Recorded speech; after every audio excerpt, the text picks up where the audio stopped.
Hello and welcome back to my channel. I'm Amelia Automotive and today we're celebrating 25 years of the Skoda Fabia. We're going to have a look around both of them, see how they've changed, see how they've evolved, learn a bit more about the history, and ultimately we're going to work out, can this car still live up to the competitors in today's modern world? With a world full of SUVs and family estates, is this car still capable of everything it was capable in 1999?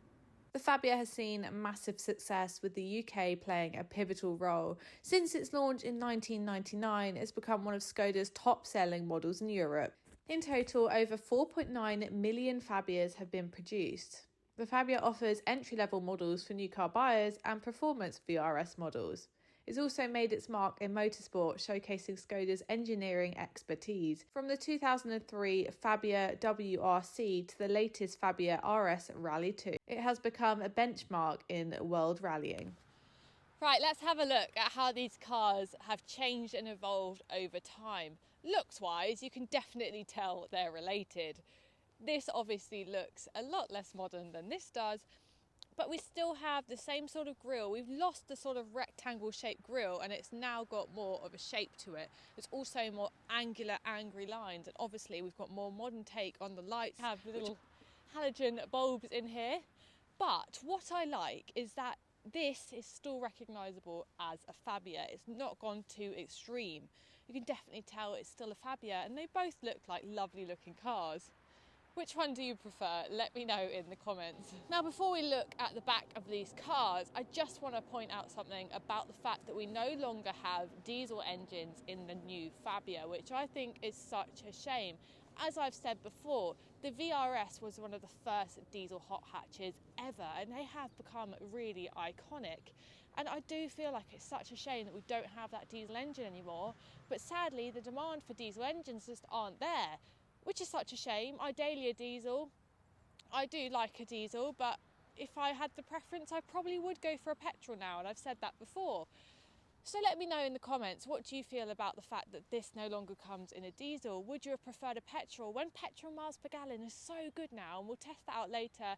I'm going to go on a drive to Wales later, so we're going to test out the real world miles per gallon and see how this fares on the motorway. But I am just a bit sad by it, so let me know in the comments, what do you think of the fact that there's no diesel engine anymore? The Skoda Fabia comes in two options now. We've got a 1 litre TSI and we've also got the 1.5 litre TSI with 150 brake horsepower, and it's an 8-speed DSG. Now this is the car that we've got today. You get 150 brake horsepower and 184 foot-pound of torque. As we're talking about the car's stats, I'd like to introduce you to today's video sponsor, Vixa by the AA. Vixa is your personal car health assistant and is super user-friendly. The setup is so straightforward, anyone can do it. Connecting it to my car was a breeze, literally took a few minutes. It arrives in a few days and then you plug into your car's OBD port. My favourite feature has to be the MOT and servicing reminders. It's so easy to lose track of something that's so important, and it doesn't stop there. It even gives me cost estimates and shows me local garages nearby. It makes car maintenance feel so much easier. I've prevented bigger issues using Vixa. There was one time I wasn't sure whether my tyre needed replacing, so I just took a quick pic and uploaded it to the app. Within no time I got feedback on the condition of my tyre, and it helped me avoid a potential issue. If you want to try Vixa, use my code AMELIAAUTOMOTIVE for a 1-month free trial. Now back to the video. Before we go for a drive, let's talk about how the interior has changed from a very retro now basic interior to something that is very nicely done. I must say, it is a nice place to be. So you can definitely tell that these cars are related by just looking at them. I think they look fantastic. The new generation is full of colour. I love the patterns on the seat that we haven't lost from the previous generation, which had fun patterns on the seats. The Monte Carlo gets these sporty seats with the stripes going through, which I think look really great, and also they're very comfortable. We no longer have the manual gearbox in this car, but you can still get a manual in the Fabia, which is nice.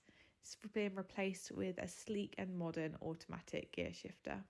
The infotainment system has definitely had an upgrade in a good way. This was really, really simple to use. The only thing I will say is I don't really like that it's black and white all the time. And of course, let's not forget that we don't have windy windows anymore. We now actually have electric windows, which are slightly better with this nice red design. Now, I love that we've got Fabia engraved everywhere. You can definitely tell that they've not moved away from the fact that this is a Fabia and they are owning it. What a great little car inside. It looks amazing. Of course, before we take our journey to Wales, we've got to try out the first generation Fabia. I have to. It's only right, isn't it? So I have actually driven this a few times this week, and I will say it definitely needs a fair bit of revs to get it going. It's not, it stalls otherwise. I'm not saying I'm a bad driver. I have a Mark II Golf and an old Land Rover with a choke, guys. I can drive, but I have stalled it a couple of times. I don't know if it's because I've been switching and getting in and out of the new and old one, and I keep getting used to it. But yeah, I have been installing it, and I'm owning up to that, everyone. I'm owning up to it.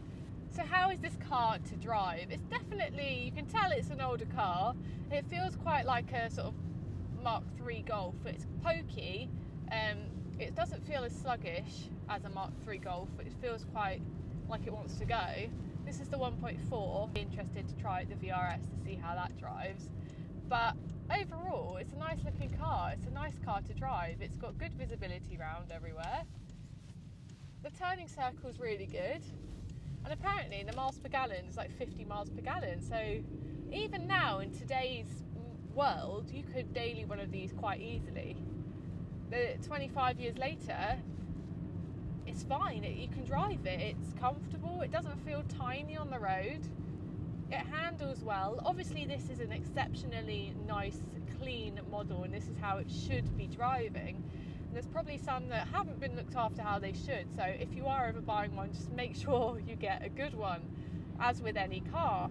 But it's something really, I'm quite sentimental with cars, and a lot of my messaging and everything is I love cars with a bit of history and a bit of heritage. And it's almost, it's just nice to pay sort of homage to the first generation. This is where it started.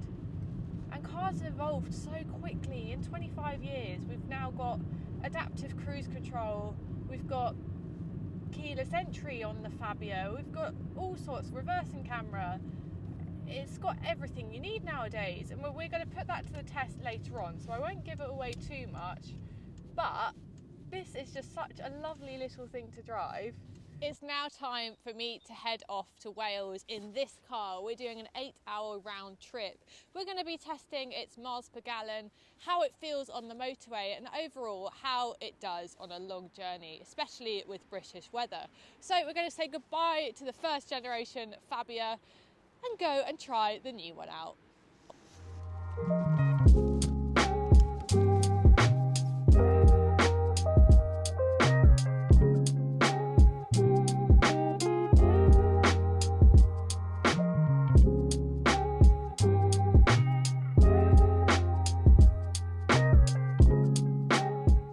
Right, we've been on the road for almost 4 hours now, and we're still 40 minutes to our destination, but I just thought I'd check in and let you guys know how it's going in the most recent generation Fabia. Now, as you guys know from earlier, this is a 1.5 litre engine, and it definitely doesn't feel slow on the road. It's got a poke to it, and it feels fast enough for daily driving. Now, it doesn't feel tiny when you're next to lorries and other things as well, which is nice. You feel sort of safe in this car. It's not too loud either, and it's comfortable as a driver and also as a passenger. We've also been able to fit loads of stuff in here, and I've actually this week been able to have my chocolate Labrador in the back as well. So it's size-wise, it's fine. I think you definitely would struggle if you did have car seats or rear passengers though, because we haven't actually had that this week. In terms of miles per gallon, we've done 175 miles over 3 hours 40 minutes with an average of 48 miles per hour, bringing us to a total of 49.5 miles per gallon. I don't think that's bad at all. Now, in my recent review of the Skoda Octavia VRS on a long journey that was 2 hours, I actually did get, I think, about 46 miles per gallon. So I kind of expected a little bit more from this. I don't know why. but 50 is still really good for a daily driver and definitely as economical as you'd need it every day. In terms of features and technology this car has, it kind of has everything you need. It's got cruise control. It doesn't have adaptive cruise control, but I didn't realise it actually had cruise control because it doesn't have the normal stalk that the Skoda has. It's literally on the indicator, which is a bit confusing, but it's fine. Steering wheel, we've got buttons, which I like, and the infotainment screen is really easy to use. I'm not that much of a fan of the sort of black and white effect. I think it looks quite cheap, but Apple CarPlay has worked okay. The speakers aren't the best, but what do you expect? These are sort of basic Volkswagen Group speakers, but inside the car is lovely. It's got really nice features. It's got this sort of fake carbon effect, and it's also got red accents everywhere with the design on the seats, and the seats are really sporty as well, the sort of sport back seats, which are quite comfortable and hug you in. You've also got lumbar support. The seats aren't electric, but that's as you'd expect. But the car is keyless entry, it has a reversing camera, it's got lane assist, it's got all the majority of things that most modern cars have nowadays. And as a top spec car, you definitely expect to have this, because by no means is this car cheap. It's expensive, and I think this car alone is £26,000, and while you get a lot of car for your money, it's still expensive. But then aren't all cars expensive nowadays, especially brand new cars? We also have eco mode, comfort mode, and also a sport mode. And definitely in sport mode, it's pokey enough. It's quite fun to drive actually. But the 1.5 litre engine does sound like it's screaming a bit sometimes. I will say that. It didn't sound like it was screaming in the previous generation, the first generation. That one felt like it could handle it quite a lot, but I just don't think this car was built for performance.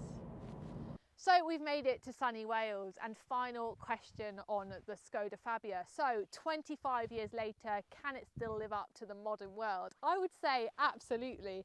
This car has been brilliant. It's got great miles per gallon. It doesn't feel tiny on the road. It's very comfortable, and it's quite well spec'd as well. So 25 years later, I'd say absolutely this car does live up to the modern world. Thank you for watching, and make sure you like, comment and subscribe and all that shebang, and I'll see you in the next video. Bye!